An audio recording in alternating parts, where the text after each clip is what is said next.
교도관의 눈 요코야마 히데오. 이 책은 6편의 단편으로 구성된 책이다. 사회파 미스터리 작가로 다양한 작품을 발표한 작가는 독자의 마음속이 묵직해지는 소설을 쓰고 싶다는 바람대로 읽은 후 한 번쯤 생각을 해보게 만드는 이야기들이 모여있다. 첫 번째 이야기인 교도관의 눈은 26살로 경찰청 R현경 본부 청사 교양과에서 현경기관지 R경인을 만드는 일을 하는 에스코가 주인공이다. 2월호 특집으로 퇴직자의 이야기를 담은 수고하셨습니다. 특집을 준비하던 에스코는 전임자로부터 47명의 원고를 넘겨받는다. 수기를 하나씩 살펴보던 에스코는 한 사람의 수기가 누락되었음을 발견한다. 원고가 없는 사람은 F서 경무과 유치관리계 주임 곤도 미야오 주임이었다. 퇴근하고 그의 집으로 가서 원고를 받아오려고 에스코는 곤도의 집을 방문한다.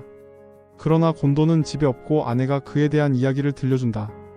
남편 곤도는 38년간의 근무 중 29년을 유치장 교도관으로 근무한 사람이었다.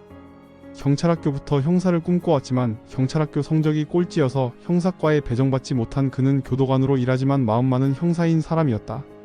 에스코는 곤도의 행방을 아내에게 묻자 아마 그는 사건을 수사하러 갔을 거라고 말해준다. 그가 지금 조사하는 사건은 1년 전 발생했던 사체 없는 살인사건이었다. 살인사건의 용의자가 체포되어 유치장에 수감되었을 때 그를 특별 관리한 사람이 곤도였다고 한다. 그때부터 곤도는 그 사건에 관심을 가지게 되었다고 한다. 그 시체 없는 살인사건은 야마테초에 사는 27살의 주부 구타니 에미코가 사라진 사건이었다. 에미코는 내연관계에 있던 남자에게 헤어지자고 한 후 그와 싸우는 모습을 주변에 보이며 사라진 것이다. 내연남의 이름은 야마노이로 에미코가 살해된 것으로 생각한 에미코의 남편이 야마노이를 흉기로 공격하다 역으로 죽는 사건이 발생하지만 야마노이의 정당 방위가 인정되고 에미코의 살인도 입증이 되지 않아 야마노이가 풀려난 사건이었다. 그 미스터리한 사건을 곤도는 1년 넘게 계속 조사하는 중이라는 것이다. 교도관의 눈은 다를까?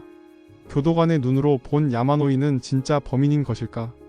그것 때문에 곤도가 계속 이 사건을 조사하는 것일까? 곤도의 아내에게 자신의 연락처를 전해주고 연락을 달라고 했지만 곤도는 집에 왔다가 연락도 없이 또 나갔다고 하자 에스코는 필사적으로 그로부터 원고를 받기 위해 저녁에 그의 집으로 향하는데 그의 집 주변에 도착하여 차 안에서 그를 기다리는데 에스코는 뭔가를 기다리는 그를 발견하게 된다. 그런데 그가 갑자기 에스코의 차 운전석에 앉아서 차를 쓰겠다고 한다. 황당한 에스코는 보조석에 타서 그를 말리려고 하는데 그는 야마노이의 고급 세단이 출발하자 그 차를 미행하기 시작한다. 시체 없는 살인사건에 대해 곤도가 알아낸 것은 무엇이고 과연 그의 예상대로 사건이 정리가 될 것인가? 두 번째 이야기 자서전은 궁지에 몰린 한 사람의 욕심에 대한 이야기이다. 이야기는 한 노인의 자서전 대필 작가로부터 시작된다. 대학을 중퇴하고 방송국에서 방송 구성 작가로 프리랜서 일을 하던 다다노 마사유키는 최근에 방송국에서 그나마 하던 일도 개편으로 없어져 일감이 뚝 떨어졌다. 막막하게 난감해하던 그때 그와 함께 대필 작가 그룹으로 활동하는 이소베와 나오미로부터 연락이 왔다. 전에 광고를 만드는 일로 효도정기와 잠깐 일했던 그들에게 효도정기의 회장의 자서전 제안이 들어온다. 단 효도정기의 회장은 여간 깐깐한 게 아니라 면접을 보고 작가를 떨어뜨린다는 것이다. 먼저 이소베가 면접을 보고 탈락하고 나오미도 면접에서 탈락했다. 이제 다다노가 회장을 만날 차례가 되었다. 나오미와 이소베로부터 영감의 특이한 점과 주의할 점을 미리 들은 다다노는 영감과의 면접을 하게 된다.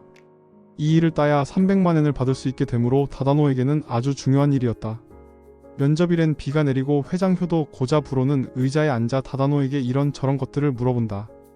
다다노의 성장 배경을 물어본 효도 고자 부로는 다다노가 어릴 때 바람난 어머니가 집을 나간 후 어렵게 살아온 것을 밝히자 질문하기를 멈추고 본인의 인생에 대해 이야기를 하기 시작했다. 면접을 통과한 셈이었다. 다다노는 노트에 그의 이야기를 받아 적는다. 그런데 효도가 이상한 말을 다다노에게 흘리는데 그것은 그가 30여 년 전에 한 여인을 죽였다는 것이었다. 그리고 그 말을 한 후 그의 비서로 보이는 남자가 효도의 말을 막고 그날의 인터뷰는 그렇게 끝난다. 자서전 대필 작가에게 자신의 살인 사건에 대해 밝히는 노인의 의도는 무엇일까? 그리고 그 노인의 살인 고백이 자신에게 무기가 될 수 있을 것이라 생각하고 사건을 조사해보기로 하는데 세 번째 이야기 말버릇은 한 집안에서만 사용되는 특이한 말투가 누군가에게 힌트를 준다는 이야기를 다루고 있다. 보통 부모님의 사투리나 억양 등이 자식들에게도 영향을 준다. 이 이야기에서도 이런 내용을 다루고 있다. 학교 선생님인 남편이 어느 날 정신적인 문제로 일을 그만둔 후 남편 대신 돈을 벌며 두 딸을 키워야 했던 세키네 유키에는 운이 좋게 이혼 재판의 조정위원이 되어 그럭저럭 살아갈 수 있었다. 그녀의 남편이 정신적인 문제를 호소하며 학교를 그만두었을 즈음에 장녀 미즈키는 식품회사에 취직해서 일을 했고 둘째 나스코는 고등학교 2학년이었다. 그런데 2학기가 되면서 나스코는 학교를 가지 않겠다고 하고 집에서만 지냈다. 둘째 딸이 왜 그러는지 당시 상황으로는 이해하지 못했다. 그러나 시간이 흘러 나스코는 다시 학교를 다니고 졸업하고 취업해서 결혼도 하고 잘 살고 있다. 새 안건을 받은 유키에는 함께 조정할 동료로 배정된 와타누키 구니히코가 신경 쓰였다. 워낙 보수적이고 가부장적인 의견을 보였던 사람이기 때문이다. 이번 이혼 조정을 하게 된 여자의 새 아이와 모친을 본 유키에는 순간 예전에 힘들었던 그때의 기억이 떠오른다. 당시 학교에 가기를 거부한 둘째 나스코와 함께 마트에서 본 나스코와 같은 학교의 한 여학생의 어머니였다. 당시 유키에는 그 여학생이 자신의 딸을 괴롭히는 것으로 생각했으나 나스코에게 물어보면 죽어버리겠다며 더는 말을 하지 못하게 해서 그렇게 시간이 흘러 기억에서 흐려진 일이었다. 이혼을 원하는 그 여자는 나스코와 같은 학교 출신의 요심이었다. 이혼을 원한다는 그녀는 분명 다른 남자가 생긴 것임에 틀림없었다. 그녀가 원하는 대로 이혼을 도와줄 마음이 전혀 없는 유키에는 전과는 다르게 엄격하게 그녀에게 이혼을 보류할 것을 권유하고 그들의 대화에서 요시미는 유키의 말투를 듣고 그녀 역시 과거를 떠올리게 된다. 그리고 다음 2회 조정 기일에서 만난 요시미는 자신의 과거와 나스미의 과거를 이야기한다. 유키에는 전혀 모르고 흘러갔던 과거의 이야기를 그녀는 들려준다. 다섯 번째 이야기는 조용한 집이라는 제목의 단편이다. 살인사건의 용의자로 몰린 한 남자의 추리 이야기이다. 기자 출신으로 외근을 16년을 했던 베테랑 기자 출신 다카나시 도루는 신문 편집일로 옮겨와 새로운 일에 적응하는 중이다. 신문의 레이아웃을 맞추고 마감 시간까지 작업을 마친 후 집에 들어간 도루는 동료 리에로부터 전화를 받고 작업 중 실수가 있었음을 알게 된다.